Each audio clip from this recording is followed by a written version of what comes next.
बोलवलेली आहे आणि देवेंद्र भाऊ यांची देखील आम्ही 10 ते 12 तारखेच्या अपॉइंटमेंटसाठी आम्ही वेळ मागितलेली आहे। ती वेळ मिळाल्यानंतर देवेंद्र भाऊ फडणवीस मुख्यमंत्री यांची देखील आम्ही भेट घेणार आहोत आणि आपल्या शारदाताईला पूजाताईला न्याय मिळवण्यासाठी आम्ही प्रयत्न करणार आहोत। तिला न्याय नक्कीच मिळेल, कारण की ही जी शक्ती आहे ही शक्ती सोपी नाही।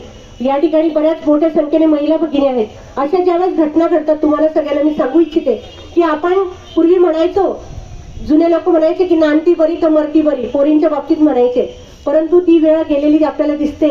कशा पद्धतीने अत्याचार आपल्या मुलींवर होत होता।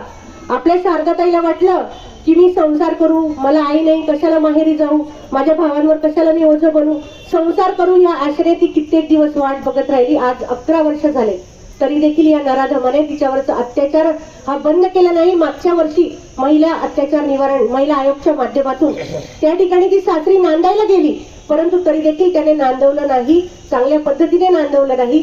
पण तुम्हाला वाटतं की माणसं जबाबदार आहेत, माणसं जेवढे जबाबदार आहेत तेवढेच महिला देखील या घटनेत आपल्याला जबाबदार दिसत आहेत। त्याची जी प्रियकर आहे प्रज्ञा, ती देखील तेवढीच जबाबदार आहे। त्यानंतर तिची सासू, जी घटना आपल्या सुनेवर घडत आहे तर तिने त्या ठिकाणी मुलाला विरोध करायला पाहिजे होता, परंतु मुलाला विरोध न करता त्या ठिकाणी ती मुलाशी सहमत झाली आणि आपल्या सुनेचा अंत तिने पाहिला। एवढ्यापर्यंत देखील महिला पोहोचलेल्या आहेत, म्हणून पुरुषच जबाबदार नाही, या घटनेमध्ये महिला देखील जबाबदार दिसत आहेत आणि अशा महिलांना देखील कठोर शासन झालं पाहिजे या मताची मी तरी आहे। अशा सासू नणंद यांना देखील अटक झालेली आहे।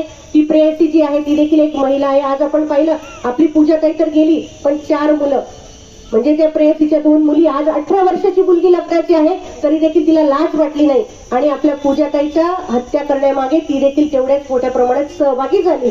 अशा जे काही 4 मुलं आहेत म्हणजे पूजाताईचे 2 आणि तिचे 2 आणि आपली पूजाताई गेली, अशा 5 जणांचा खरं तर त्यांनी निर्घृण हत्या केलेली आहे आणि अशा नराधमांना कठोर शिक्षा झाली पाहिजे असं आपण सगळेजण मागणी करत आहोत। तर नक्कीच शासन आणि प्रशासन, पोलिसांनी देखील आम्हाला, धुळे पोलिसांनी देखील सहकार्य केलेलं आहे।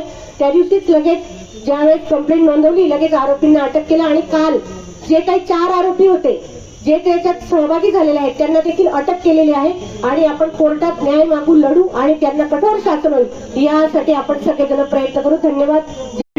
त्या दिवशी घटनेची मला सुद्धा 1:30-2 वाजता कल्पना होती।